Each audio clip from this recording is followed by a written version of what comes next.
So this is a simple wave and there are a few features onto it जो कि हमारे लिए बेटा important होते हैं, and what are these features which we need to know, या जिनके बारे में हमें बड़ा क्लियरली पता होना चाहिए। वो बेटा ये कि जब हमारे पास ये जो इतना है, इसे हम कहते हैं दिस इज वन वेव, ये हमारे पास है, this is called one wave. और सेंटर से लेकर पीक जो मैक्सिमम एम्पलीट्यूड होता है वहां तक की हाइट को हम लोग एम्पलीट्यूड कहते हैं, एम्पलीट्यूड ऑफ द वेव। ठीक हो गया बेटा। सिमिलरली जो एक वेव जी की सर। लेंथ है, एक वेव की the length of one wave, length of one wave को हम लोग कहते हैं वेव लेंथ। ठीक हो गया। तो हमें वेव लेंथ का आइडिया होना चाहिए कि एक वेव की लेंथ को वेव लेंथ कहते हैं। इसी तरीके से बेटा एक वेव के टाइम को, टाइम ऑफ वन वेव, एक वेव का जो टाइम है उसे हम टाइम पीरियड कहते हैं, टाइम पीरियड कहते हैं, और उसको हम कैपिटल टी से रिप्रेजेंट करते हैं, स्मॉल टी नहीं, कैपिटल लेटर टी। तो वेवलेंथ को हम बेटा लेटर लेमडा से रिप्रेजेंट करते हैं, LAMBDA, इसे हम लेमडा कहते हैं, इसके लिए कैपिटल टी यूज करते हैं। और एम्पलीट्यूड के लिए नॉर्मली हम कैपिटल ए यूज करते हैं। तो ये पुरानी टर्म्स हैं जो कि हम IGCSE लेवल से पढ़ते आ रहे हैं कि वेव क्या होती है, वेव में ये टर्म्स हमारे पास मौजूद होती हैं। और इन टर्म्स को हम रिलेट करते हैं एक रिलेशन से जो कि कहलाता है V is equal to F lambda, या क्योंकि जो फ्रीक्वेंसी है ना बेटा ये 1/कैपिटल T होती है, और इसी तरीके से जो कैपिटल T होता है वो 1/फ्रीक्वेंसी होता है। तो आप इसको चेंज भी कर सकते हैं, V is equal to lambda capital T भी लिख सकते हैं। तो v जो है इसमें बेटा इसे हम वेव जी सर। स्पीड कहते हैं, वेव की वेलोसिटी कहते हैं, this is called the wave velocity. तो वेव की वेलोसिटी जो है वो एफ लेमडा या लेमडा/टी है। एम्पलीट्यूड बेटा ये जरूरी नहीं है कि हम सेंटर से टॉप तक लें, हम सेंटर से बॉटम तक भी चेक कर सकते हैं, तो ये भी आपकी एम्पलीट्यूड ही होगी और दोनों बराबर होती हैं वेव के अंदर। ठीक है। तो वेव जी basically sir. Disturbance of the medium से प्रोड्यूस होता है। वेव को कैसे प्रोड्यूस करते हैं, how to produce the wave. तो वेव को कैसे प्रोड्यूस करते हैं, डिस्टर्ब बेंस से प्रोड्यूस करते हैं। वो डिस्टरबेंस हम किसी रोप को टाइड फ्रॉम वन एंड, एक एंड से बांध दें आप रोप को, उससे भी आप ले सकते हैं।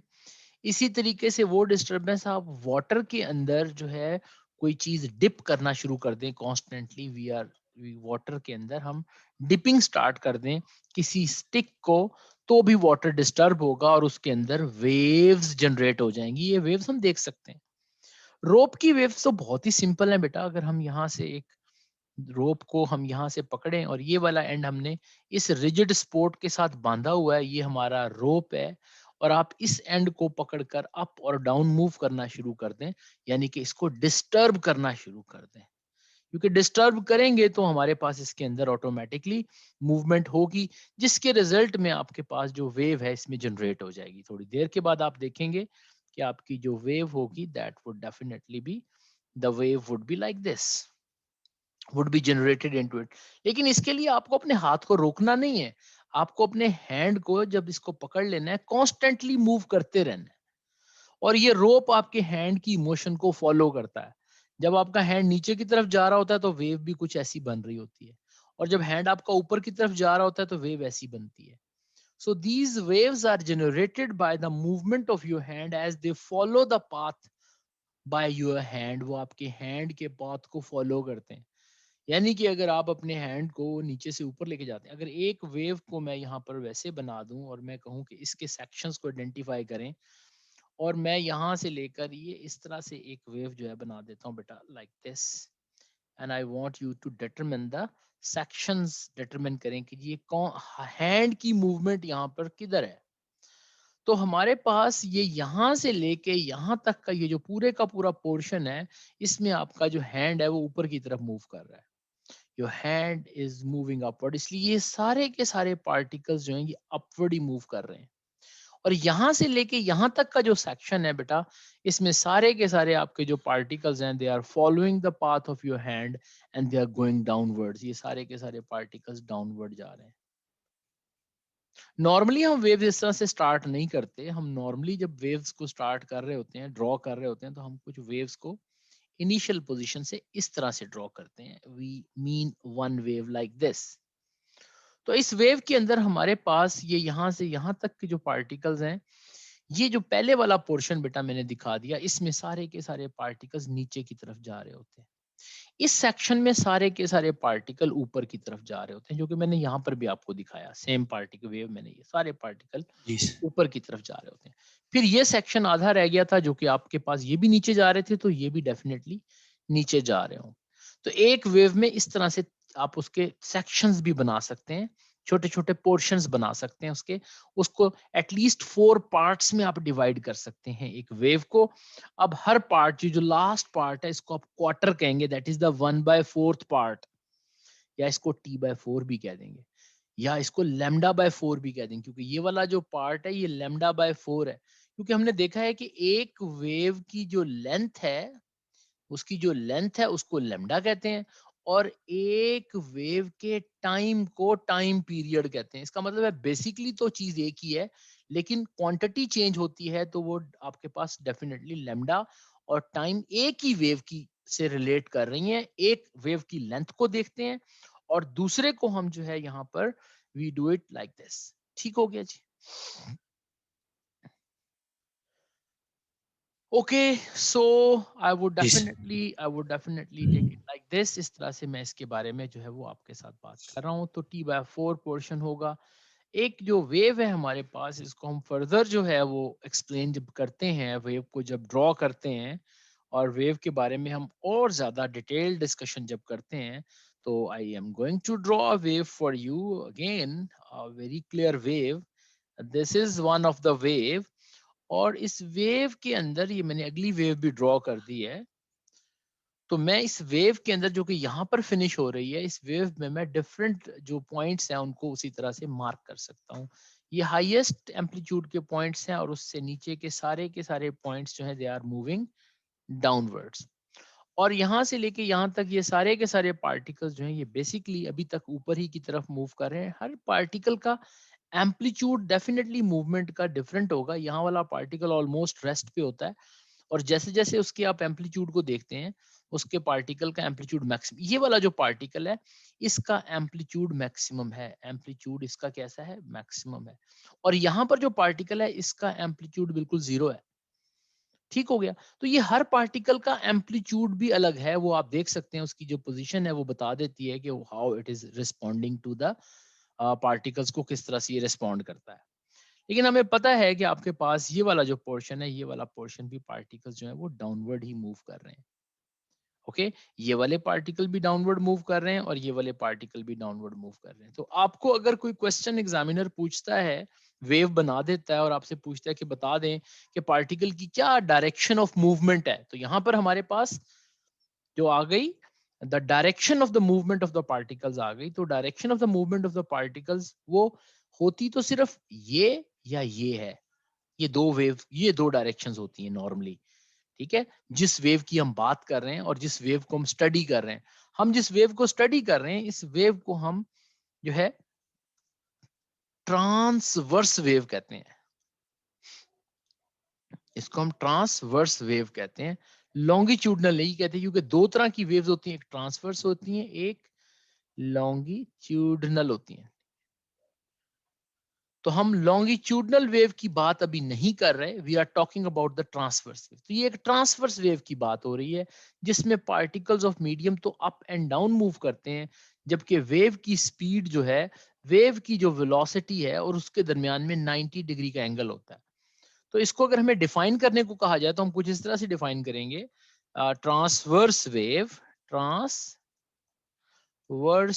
Wave is such a type of wave in which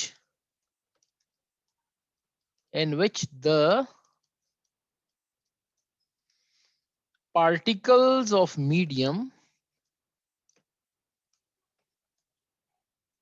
move perpendicular to the direction of wave velocity. तो वेव की वेलोसिटी के पार्टिकल्स ऑफ मीडियम परपेंडिकुलर, देखो ना इस 90 डिग्री का एंगल यही होता है ना, परपेंडिकुलर इसी को कहते हैं। तो इस एरो और इस एरो में आपको डेफिनेटली पता है कि 90 डिग्री का एंगल है, and this thing is called perpendicular. इसलिए हम इसको कहते हैं such a type of wave in which the particles of medium move perpendicular to the direction of wave velocity। तो वेव वेलोसिटी के साथ आपका जो है वो 90 डिग्री का जब एंगल बनता है तो इसको हम ट्रांसवर्स वेव कहते हैं। तो ट्रांसवर्स वेव के अंदर हम फर्दर जो है वो उसका मैंने आपको कहा कि we need to get it into portions as well.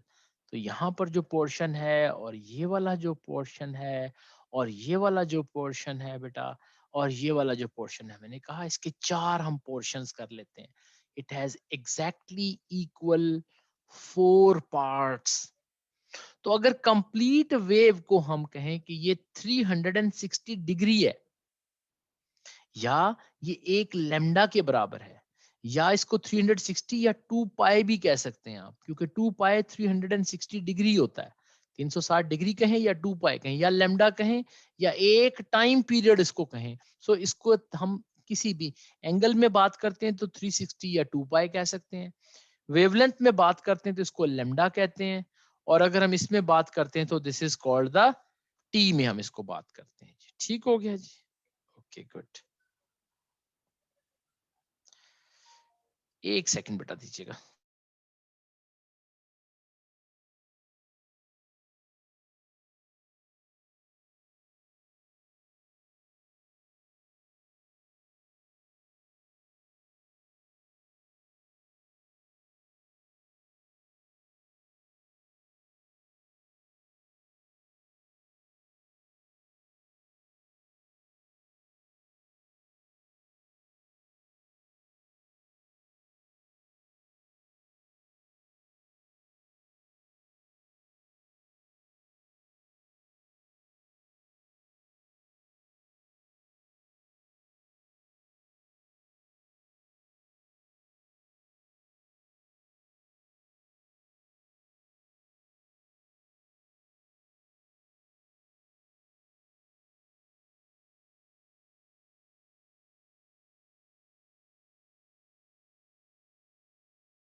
Sorry बेटा, there was a delay. So I was discussing with you about the transverse wave, और मैंने कहा कि पोर्शंस की मैं बात कर रहा था आपके साथ। इसमें डेफिनेटली ये जी हमारे सर। पास पोर्शंस हैं डिफरेंट, और वो पोर्शंस क्वार्टर के बराबर हैं, मतलब कंप्लीट का ये क्वार्टर बनता है। अगर मैं 360 कहूंगा तो ये यहां तक की अगर बात करेंगे तो this is a 90 degree definitely. ठीक है बेटा।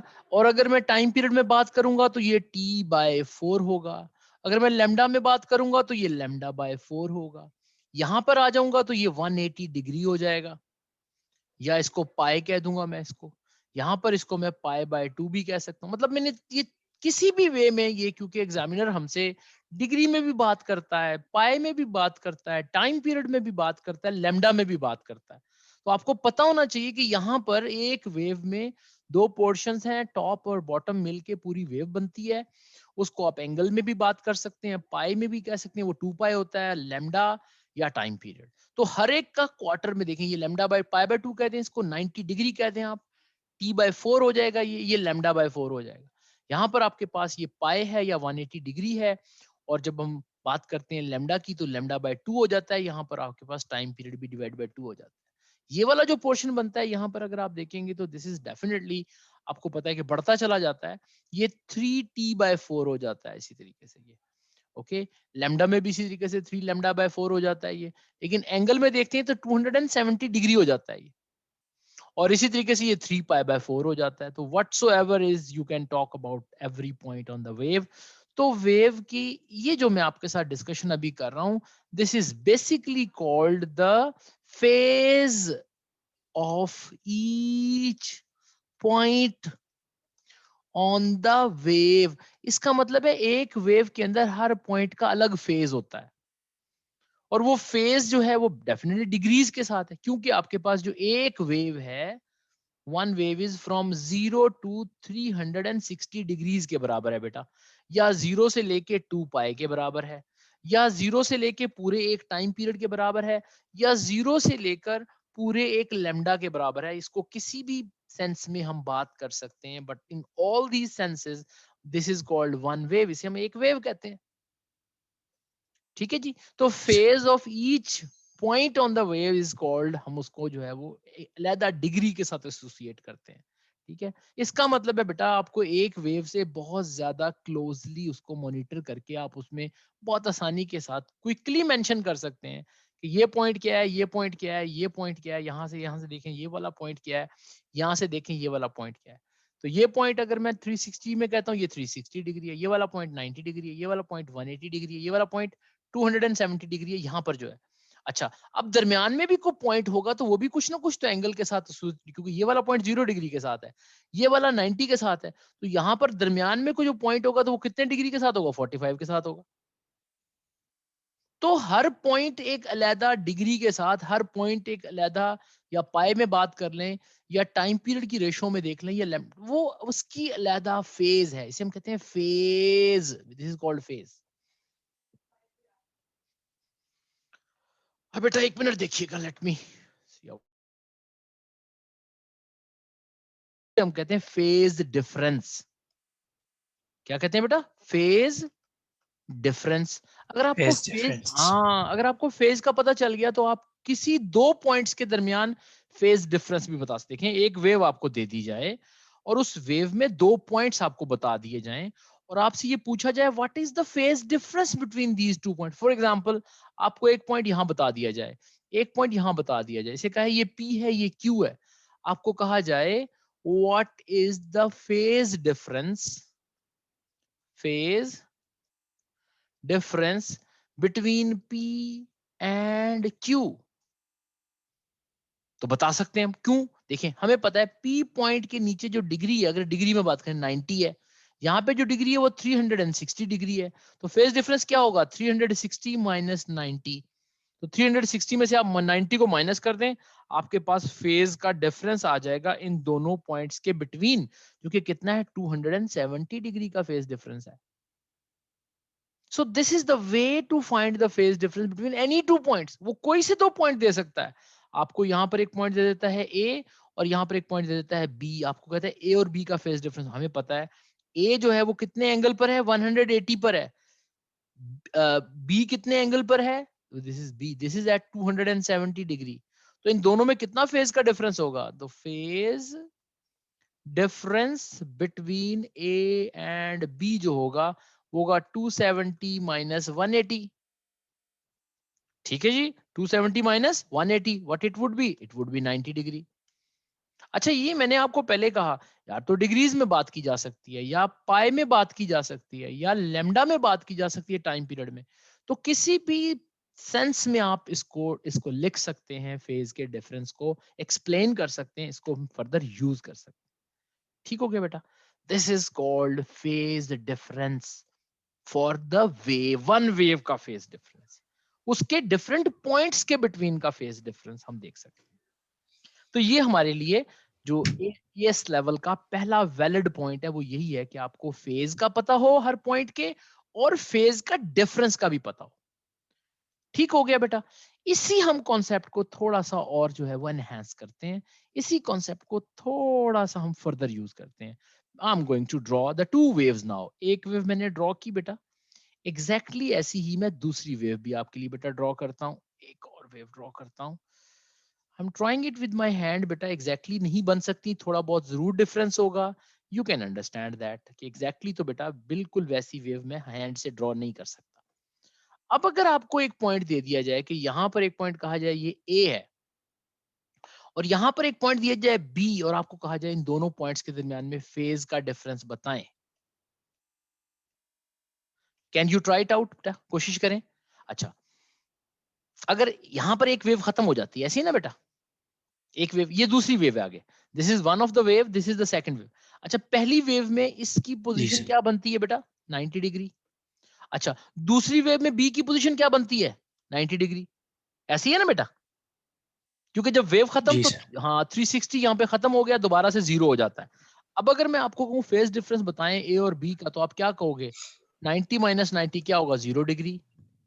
इसका मतलब है ए जी sir. And B are same phase points, दोनों के दोनों एग्जैक्टली सेम फेज के पॉइंट्स हैं, और there is a zero phase difference between them. उनके दरमियान में फेज का डिफरेंस नहीं है। तो और भी बहुत सारे पॉइंट हो सकते हैं, जैसे कि अगर मैं यहां वाला पॉइंट ले लूं, एक पॉइंट में कहूं this is the point, this point is P, and on the other wave I take this point as Q, क्या पी और क्यू में फेज डिफरेंस है? हाँ सर। बिल्कुल भी नहीं है, क्योंकि पी और क्यू भी सेम फेज के पॉइंट्स हैं। इसी तरह से मैं और भी कोई पॉइंट ले सकता हूं, मैं कहता हूं ये एम है पॉइंट, और यहां पर पॉइंट के है, क्या एम और के में कोई फेज डिफरेंस है? नहीं है, क्योंकि ये एम भी 270 है, वो के भी 270 पे है दूसरी वेव का। इसलिए इस तरह से भी दो पॉइंट्स देकर आपसे फेज डिफरेंस पूछे तो आप बता सकते हैं, और आप कह सकते हैं कि एम और के दरमियान फेज का डिफरेंस जीरो है, पी और क्यू में फेज का डिफरेंस जीरो है, ए और बी में फेज का डिफरेंस जीरो है। ये सारे के सारे पॉइंट सेम फेज के पॉइंट्स हैं। एक वेव को छोड़ के हम दो वेव्स में आ गए, तो आप कह सकते हैं A B P Q and M के all are same phase points. सारे के सारे सेम फेज के पॉइंट्स हैं, और इनमें कोई फेज का डिफरेंस नहीं है, ये एग्जैक्टली सेम फेज रखते हैं। ठीक हो गया। फेज से बेटा हम थोड़ा सा आगे की तरफ चलते हैं, और फेज के बाद जो हमें ए लेवल्स में जिस बात की समझ आनी चाहिए, वो है बेटा हमारे पास एनर्जी। हमें पता है कि जो वेव है वो एनर्जी को ट्रांसमिट करती है। Energy, energy is transmitted by the wave. Wave energy transmit करती है। और वो एनर्जी क्या है आपको पता है? इस केस में जब हम डिप करते हैं पेंसिल को वाटर में, या रोप को अप डाउन मूव करते हैं, तो वो जो डिस्टरबेंस है जो कि हम प्रोड्यूस करें, वही हमारी एनर्जी है। जो डिस्टरबेंस है वही हमारी एनर्जी है। तो हम एनर्जी की बात करते हैं, तो एनर्जी ट्रांसफर होती है। तो waves carry energy, waves energy को कैरी करती हैं। ठीक है। तो जब एनर्जी किसी जगह से ट्रेवल करती है, तो आपको पता है एनर्जी से एक जो टर्म जनरेट होती है उसे हम कहते हैं पावर। पावर होता है एनर्जी पर यूनिट टाइम, को पावर कहते हैं। अच्छा, पावर से एक और टर्म जनरेट होती है, उसे कहते हैं इंटेंसिटी, जिसको हम आई से रिप्रेजेंट करते हैं। वो होती है power over cross sectional area. Words में लिख देता हूं, पावर डिवाइडेड बाय एरिया। तो पावर को एरिया से डिवाइड करते हैं तो इंटेंसिटी बनती है। हम ए लेवल्स में इंटेंसिटी में इंटरेस्टेड हैं। We have to go for the intensity which is power over area. Cross sectional area से हमें इंटेंसिटी का पता चलता है। तो we can talk about the intensity of the wave, क्योंकि जब वेव ट्रेवल करती है वो डेफिनेटली जाके स्ट्राइक करती है। ठीक है। तो वहां पर जब स्ट्राइक करती है तो आपकी जो पावर है वो नॉर्मली वॉट होता है, और एरिया मीटर स्क्वायर में होता है। तो watt per metre square is the unit for intensity. तो वेव्स आपकी ट्रेवल करती हैं, जाती हैं, सामने एक ये एरिया है, इस पे बहुत सारी वेव्स जाके स्ट्राइक होती हैं। जब वेव्स जाके स्ट्राइक होंगी, तो जो वेव्स जब स्ट्राइक होंगी तो डेफिनेटली वो इस एरिया पर जाकर यहाँ पर उनकी इंटेंसिटी को हम देख सकते हैं। या एक ही वेव है, हमारी जो वेव है वो यहाँ से ट्रेवल करना शुरू करती है, वो आहिस्ता आहिस्ता इस तरह से हो जाती है। तो हम देख सकते हैं यहाँ पर इसकी इंटेंसिटी कुछ और होगी, यहाँ पे कुछ और होगी, यहाँ पर कुछ और होगी, क्योंकि अब वो जो क्रॉस सेक्शनल एरिया जिसको वो हिट जी कर रही सर। है वो डिक्रीज करता चला जा रहा है। और उसकी एम्पलीट्यूड भी डिक्रीज करती चली जा रही है। तो हमारी जो इंटेंसिटी है that keeps on decreasing as we move away from the waves. हमने जब इसके ऊपर गौर किया, ये जो एग्जांपल मैंने आपके सामने रखी, यहां से हमें ये वाली रिजल्ट सामने आया कि इंटेंसिटी बेसिकली जो हमारे पास एम्पलीट्यूड ऑफ द वेव है, एम्पलीट्यूड ऑफ द वेव के स्क्वायर के साथ डायरेक्टली रिलेट करती है। एम्पलीट्यूड ऑफ द वेव क्या होता है? अगर मैं यहाँ पर एम्पलीट्यूड की बात करूं तो एम्पलीट्यूड तो आपको पता है सेंटर से लेके इस वाली हाइट को एम्पलीट्यूड कहते हैं। तो ये देखें आपका एम्पलीट्यूड कम होता चला जा रहा है। तो एम्पलीट्यूड के डिक्रीज करने से आपके पास इंटेंसिटी को, इसको तो हम जनरल डिस्कशन के लिए है, लेकिन हमारे पास क्योंकि वेव में हमारे पास जो इंफॉर्मेशन है उसमें पावर तो होती नहीं है, एरिया भी नहीं होता, तो फिर हम इसको इसके वेव के एम्पलीट्यूड के साथ लिंक करते हैं कि इसकी कितनी इंटेंसिटी होगी। वेव की इंटेंसिटी का ताल्लुक एम्पलीट्यूड के स्क्वायर के साथ है। I is proportional to amplitude square. A का मतलब एम्पलीट्यूड है और एम्पलीट्यूड वेव के मीन पोजीशन से मैक्सिमम तक की हाइट को कहते हैं। अगर वेव कहीं से ट्रेवल करती है तो आहिस्ता आहिस्ता वेव का एम्पलीट्यूड डिक्रीज कर जाता है। जब इसका एम्पलीट्यूड डिक्रीज कर जाएगा तो इसका मतलब इसकी इंटेंसिटी भी डिक्रीज कर जाएगी। तो इस पॉइंट पर अगर आप देखेंगे तो इसकी इंटेंसिटी काफी हाई होगी, उसको आप के ए स्क्वायर से फाइंड कर सकते हैं। इस पॉइंट पे जो इंटेंसिटी होगी उसको भी आप के ए स्क्वायर से फाइंड कर सकते हैं। यहाँ पर ये A1 है, यहाँ पर ये A2 है, लेकिन कांस्टेंट सेम रहता है एक ही वेव के लिए।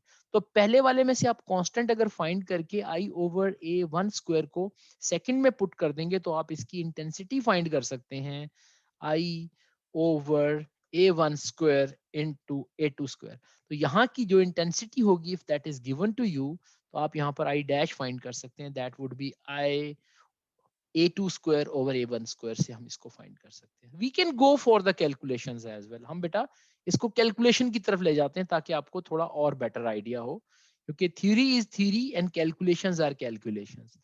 कैलकुलेशंस आपके कॉन्सेप्ट को और ज्यादा क्लियर करते हैं। यानी कि intensity is proportional to amplitude square से हम एक रिलेशन जरूर बनाते हैं। ये जो intensity is proportional to amplitude square मैंने लिखा, इससे हम रिलेशन में जरूर कन्वर्ट करते हैं। तो हम फिर लिख सकते हैं intensity is equals to constant divided by amplitude square, या I is equals to k over a square। तो यहां से आप इस रिलेशन को इक्वेशन में कन्वर्ट कर देते हैं एम्पलीट्यूड के स्क्वायर में, या कांस्टेंट को अलहदा कर देते हैं तो वो I इंटू ए स्क्वायर जो है आपके पास कांस्टेंट की वैल्यू। मुझसे ये मिस्टेक क्यों हो गई भाई? हाँ सॉरी, मैंने यहाँ रिवर्स कर दिया ना, ये कांस्टेंट इनटू एम्पलीट्यूड का स्क्वायर होगा। सॉरी बेटा, मैं इसको मल्टीप्लाई कर रहा हूँ, ये it would not be like this, क्योंकि वो आपके पास एम्पलीट्यूड का स्क्वायर उसके साथ है। So when will go for the constant, तो आपका जो कांस्टेंट होगा that would B intensity divided by amplitude square से आप कांस्टेंट को फाइंड, जो कि हमने पहले भी किया है। ठीक है, now I go for a calculation. मैं एक क्वेश्चन आपके सामने रखता हूं ताकि हमें थोड़ा आइडिया हो कि what would be the effect of this. इसका क्या इफेक्ट होगा जब हम डिफरेंट क्वेश्चंस, डिफरेंट जो है वो सिचुएशंस अपने सामने रखते हैं, where the amplitude of the wave is given to you, then you can talk about its intensity, कि what would be its intensity after how much time, and what would be the difference in the intensity after how much amplitude reduction, because it is clearly related to the amplitude। तो हम इसको amplitude के साथ ही relate करके इसके बारे में discussion जो है वो कर सकते हैं, इसके बारे में हम डिफरेंट क्वेश्चंस भी सॉल्व कर सकते हैं। Okay, so please make it very clear. ये बहुत ही इंटरेस्टिंग हमारे पास जो है वो फैक्ट आ गया कि इंटेंसिटी इज जी sir. Proportional to amplitude square. हालांकि वेव इंटेंसिटी बेसिकली हमें पता है किसके बराबर होती है, लेकिन यहां पर हम उसको एम्पलीट्यूड के साथ लिंक करते हैं। I give you one of the question for the calculation. मैं आपको कहता हूं कि एक वेव है, there is a wave given to us, there is a wave whose intensity intensity at an amplitude of 4 centimeter is 20 watt per meter square। तो वो कहते हैं calculate its intensity when amplitude decreases to 1 centimeter। तो amplitude आपका 4 से 1 centimetre हो गया, तो what would be the new intensity? तो बेटा वो रिलेशन वही है जो हमें यूज करना है, कि हमें पता चल गया कि intensity is equals to K A square.